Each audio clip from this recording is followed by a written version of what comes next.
and gals, Froggy here. This is my shower door. This is called a frameless shower door for the obvious reasons. Doesn't have a frame on it. And I had it put in about, I don't know, 3 or 4 years ago, I guess. And as hard as I try to keep it clean, it's really hard to keep the sweep. The sweep is a piece at the bottom. It's really hard to keep it clean because moisture gets trapped underneath in between these two pieces of the sweep and mold starts to grow there. So I figured I'd just replace it. This is a replacement sweep, and I'm also going to replace some of these stops on the side. This is an L-shaped stop. L-shaped, it stops the door from going any further. And on this side, on the hinge side, there's a sweep, which is anti-splashing piece.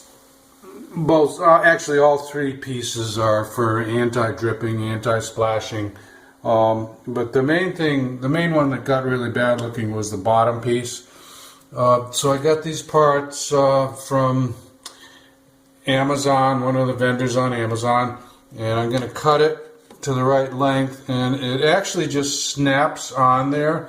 The bottom piece just snaps on. I'm going to clean the original piece off really good, and then cut this and snap the bottom piece on, and then the other pieces I'll show you too how I'm fitting them on there. So this is just a little home do-it-yourself thing that Froggy just decided to put a little video up. Maybe it'll help somebody get through this project. The installer used some silicone to seal the top edge of the bottom sweep, and I'm going to take that off just using a razor, just like that. You just angle the razor and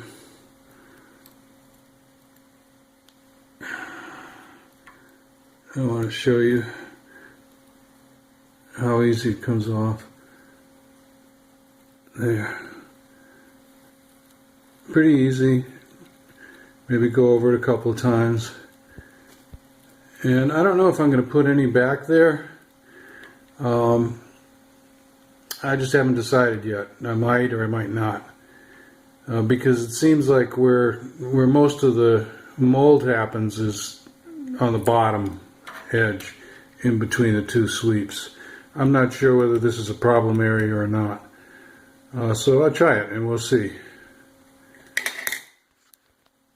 Okay, let me get you up to speed here. I'm trying to get all the silicone off, and I did get it all off, that was previously applied by the guy who put that bottom seal on.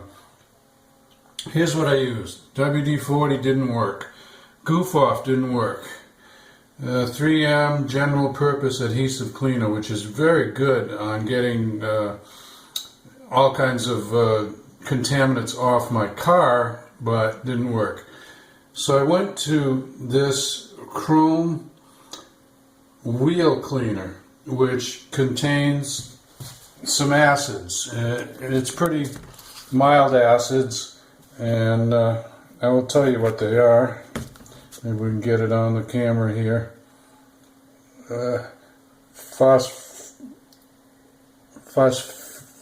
Phosphoric acid, glycol ether, non-ionic suffocant, hydroxyacetic acid, ammonium bifluoride. So just in case you couldn't read those, I'm trying to get them in focus. Anyway, there, that's about as good as I can do. That started to work pretty good. And then I thought, well, heck, if that works good, I'll get up the big guns. And the big guns, this is a commercial wheel cleaner that's supposed to be used diluted, and I used it straight on, and it also contains some acids. See if I can tell you, acid wheel cleaner, it says right on there. And what it has, hold on a second, sulfuric acid and phosphoric acid diluted. And this, like I said, this is commercial, and when I use that stuff I use a glove because this is really, really powerful stuff. Anyway, that does dissolve silicone, 100% silicone. So what you've got to do first is scrape it with the with a razor blade or whatever. Scrape, get most of it out, because you don't want to be trying to dissolve big globs of silicone, but you can dissolve the final little bit that's left over with something like that. So there you go. Now I've got it clean, and I'm going to measure my new piece and put it on there. Finished up on that bottom piece. Came out pretty good. I had to notch it out on this corner, and I'll go around the other side and I'll show you what. The bottom piece comes together with a side piece here. I'm going to replace this side piece next. And on the other side, I just cut it flush.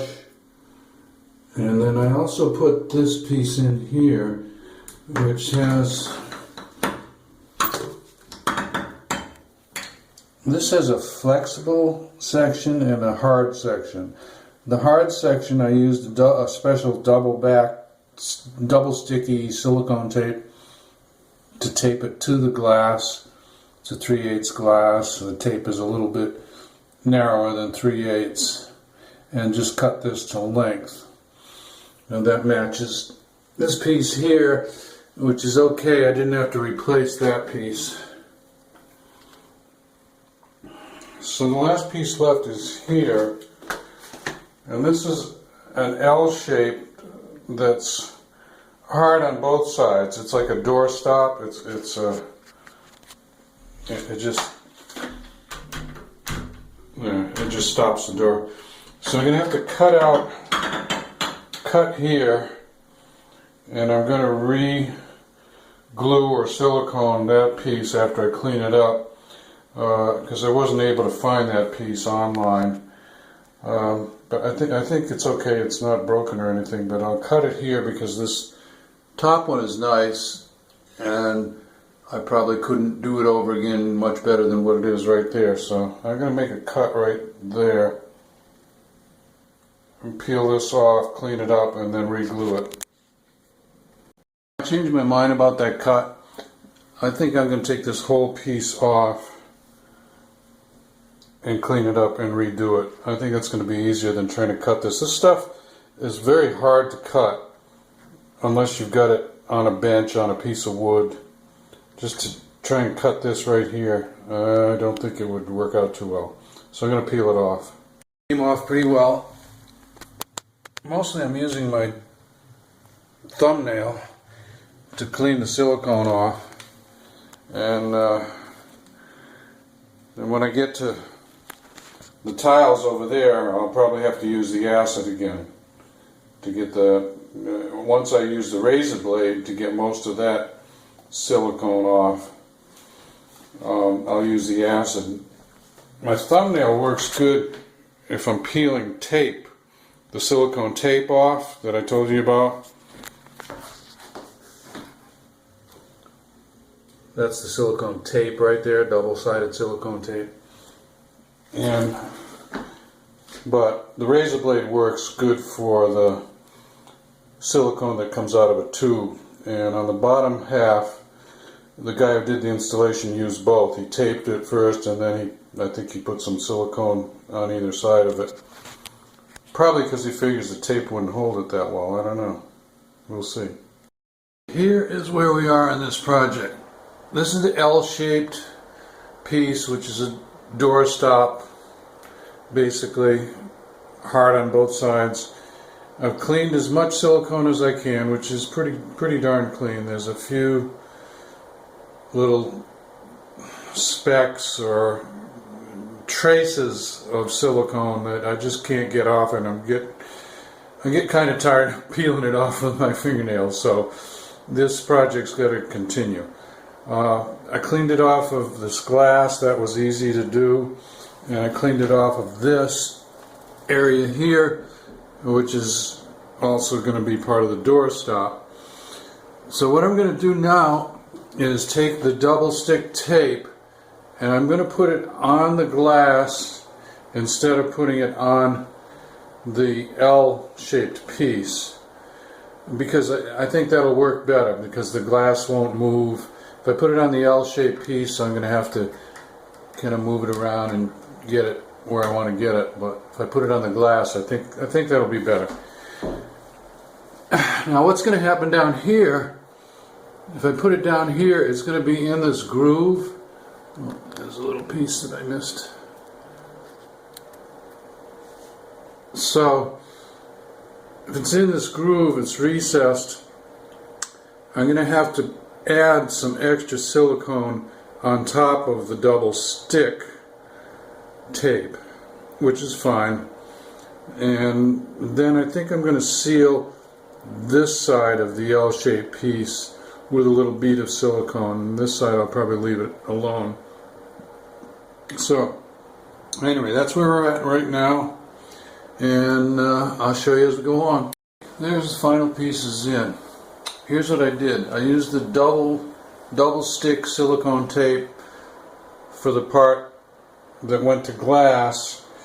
And then when I got down here, I noticed that the double stick silicone tape didn't seem to me like it was sticking to the tile very well. I did wipe everything down with denatured alcohol, which is supposed to be a good thing to clean it. Anyway, so I took the double stick tape off and I ran a bead of silicone all the way down there. Now what that tape is doing is it's holding the L-shaped piece in the correct position until the silicone hardens up. It should take about 30 minutes according to the tube, the directions on the tube to harden up, and that's how it fits. The door seems to fit pretty good in there. Let me show you the other side.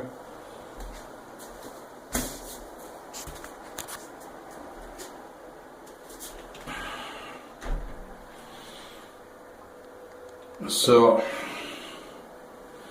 that's it. Now one more thing I'm going to do when I pull this tape off is I'm going to clean up any excess silicone under there, and I'm also going to run a bead.